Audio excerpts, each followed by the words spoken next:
For many people, the pull-up is the holy grail of upper body strength. It looks simple: grab the bar, pull yourself up, and repeat. But in reality, it's one of the most humbling exercises in fitness. If you've been struggling to do even one pull-up, you're not alone. It's not just about brute strength, it's about strategy, technique, and understanding what's actually holding you back. This isn't another generic motivational video telling you to just keep trying. This is a video into the real reasons you're failing and the fast, smart solutions that can get you over that bar. Let's start by addressing the biggest misconception: thinking the pull-up is only about arm strength. Most beginners associate the movement with biceps, but the real driving force behind a proper pull-up is the back, specifically your lats, traps, rhomboids, and even your core. If your back muscles aren't activated correctly, you're essentially yanking yourself up with just your arms, and that's a recipe for stagnation. To fix this, you need to rewire how you engage your muscles. Start with scapular retractions. Just hang from the bar and pull your shoulder blades down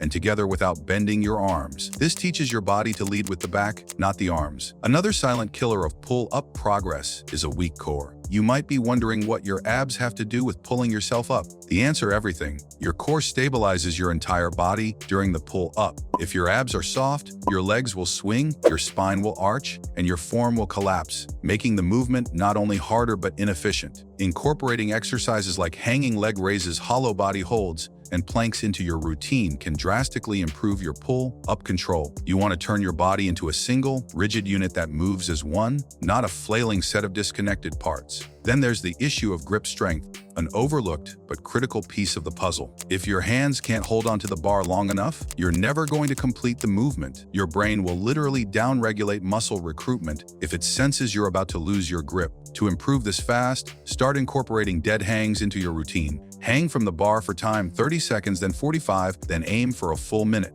Farmers' carries and towel hangs can also level up your grip quickly. Don't skip this. You might be strong enough to do a pull-up already, but failing simply because your hands give out. Let's talk about body composition. This is where things can get uncomfortable, but if you're serious about mastering pull-ups, you need to hear it. A pull-up is a bodyweight movement, meaning the more you weigh, the more you have to lift. This doesn't mean you need to be ultra, lean, or shredded, but carrying significant excess fat will make the movement exponentially harder. If you're doing everything right and still failing, it might not be a strength issue, it could be a weight to strength ratio issue. In that case, combining your pull-up training with a clean nutrition plan and cardio might be the missing link. Now, a lot of people are stuck because they keep doing the wrong exercises. Lat pull-downs and bicep curls are not going to get you there alone. They're okay for accessory work, but they don't replicate the full body tension and vertical pull of a true pull-up. What you should be doing instead are movements that closely mimic the pull-up mechanics. Try inverted rows under a low bar, band-assisted pull-ups, or even eccentric pull-ups, where you jump to the top position and lower yourself down slowly. These exercises teach your body how to handle your weight in the correct planes of motion. Do them consistently, and you'll feel yourself inching closer to a full rep. But even more critical than what you're doing is how you're doing it. Poor technique is one of the most common reasons people never master a pull-up. Let's be clear, kipping doesn't count. We're talking about strict, controlled pull-ups. Start from a dead hang.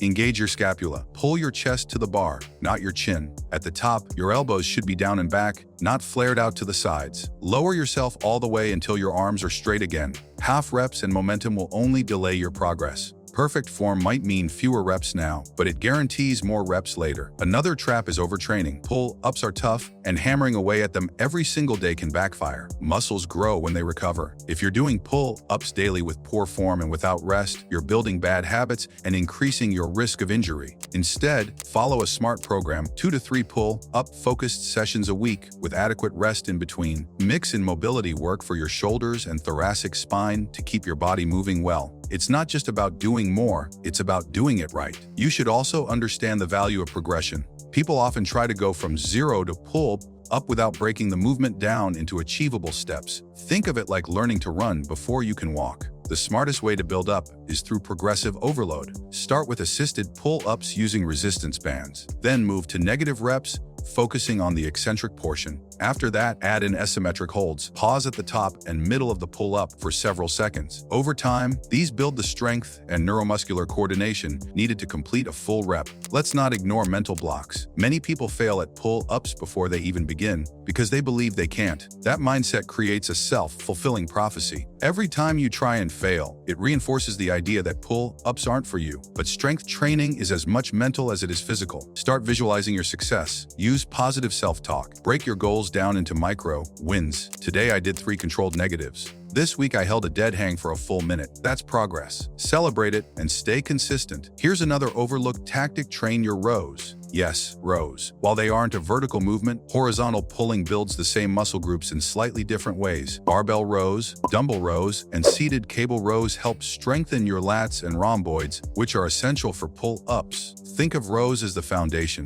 The stronger your back gets, the more prepared your body will be when you return to the bar. Pair them with scapular stability drills like face pulls and band pull-ups to round out your upper body training. Breathing technique is yet another underestimated factor. Most people hold their breath during pull-ups, which limits performance and stability. Instead, try this. Take a deep breath at the bottom, brace your core like you're preparing to get punched in the stomach, and exhale slightly as you pull. This intra-abdominal pressure stabilizes your spine and makes your pull more powerful. It might sound like a small tweak, but it can add reps and protect you from injury over the long term. One controversial yet effective approach is using weighted negatives. Once you can control your body weight on the eccentric phase, start adding a little weight, 5 to 10 pounds, using a dip belt or weighted vest. This overloads your muscles in a safe and controlled way, helping them adapt faster. Just make sure you're not rushing this step. Weighted training is a tool, not a shortcut. It only works if your form is already locked in. Let's talk about bands. Resistance bands can be a fantastic tool, but only if used properly. A lot of people make the mistake of relying on thick bands that do most of the work for them. That builds a false sense of progress. Instead, use the lightest band that allows you to complete 3 to 5 quality reps. The idea is not to make it easy, but to make it possible. You want just enough assistance to practice the movement with proper form, not bypass the hard part entirely. If you've hit a plateau, change your environment. Sometimes all it takes is using a different grip, chin up, palms facing you, instead of pull-ups, palms away, to unlock a new level of strength. Chin-ups are typically easier because they involve more bicep recruitment. Master chin-ups first, and then graduate to pull-ups. You can also experiment with neutral grip pull-ups, palms facing each other, which are easier on the shoulders and a great stepping stone in your progression. Finally, be patient but not passive. Pull-ups are a skill, and like any skill, they require consistent, intelligent practice. If you've been stuck for weeks or months, stop guessing and start tracking. Keep a journal of your reps, your progressions, your rest, and your grip positions.